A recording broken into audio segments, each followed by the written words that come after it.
2000-yilgacha O'zbekistonda 6000 ta kutubxona bo'lgan. Hozir 250 ta saqlanib qoldi.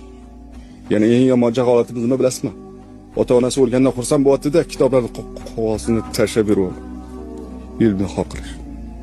Ilmni xor qilib qanaqa qilib yuksalish mumkin? Bo'lmaydi. Kitobda yozib qo'ydi. Xafa bo'lmanglar, bular juda kuchli gaplar. Va bular osonlik bilan olmadi.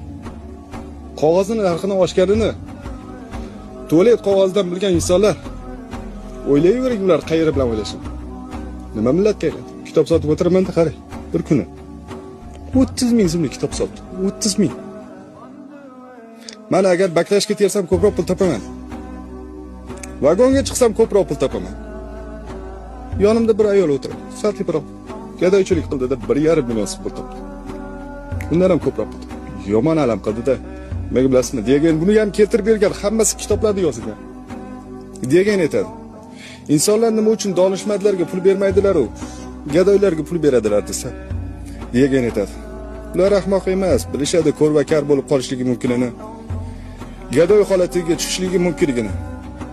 Lekin ular bilishmaydiki, hech qachon donishmand bo'la olmasligidan.